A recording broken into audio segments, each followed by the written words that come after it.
اغلبنا شايفين هاي الفيديوهات السريعة، والصراحة هاي الفيديوهات تلاقي اعجاب هواية ناس. هذا النوع من الفيديوهات اسمه هايبر لابس.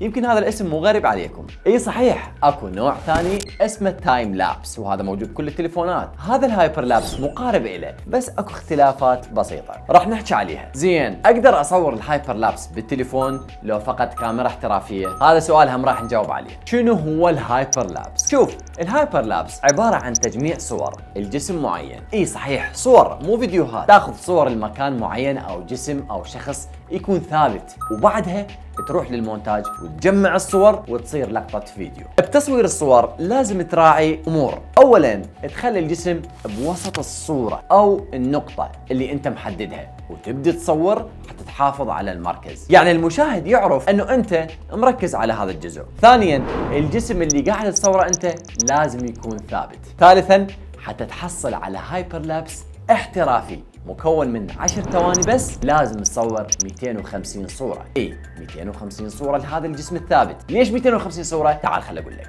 لان الثانية الوحدة مكونة من 24 فريم او 24 صورة، وانت تحتاج لهذا الكم من الصور حتى لما تيجي تحط الصور ويا بعض بعملية المونتاج راح تشوفهم متواصلين وما مبين انه هي صور. اخذها قاعدة، اساس الفيديوهات هي عبارة عن صور. طيب هسه نقدر نصور هذا النوع من الفيديوهات بالتليفون. تقدر تصور الهايبر لابس باي كاميرا تريد، سواء كاميرا احترافية او كاميرا تليفون، المهم انه تاخذ صور. زين، التايم لابس لعد شنو؟ الفرق بين الهايبر لابس والتايم لابس انه الهايبر لابس متحرك والتايم لابس ثابت. اقصد بيه كاميرا متحركة للهايبر لابس، والتايم لابس كاميرا ثابتة. شارك الفيديو يا صديقك المصور اللي يحب يصور هذا النوع من الفيديوهات، ولا تنسى تتابعني حتى تعرف اكثر عن التكنولوجيا والتصوير والفيديوهات والمونتاج اللي تفيدك في حياتك اليومية. كان وياكم محمد من قناة مونتوغرافي. نشوفكم فيديوهات جاية.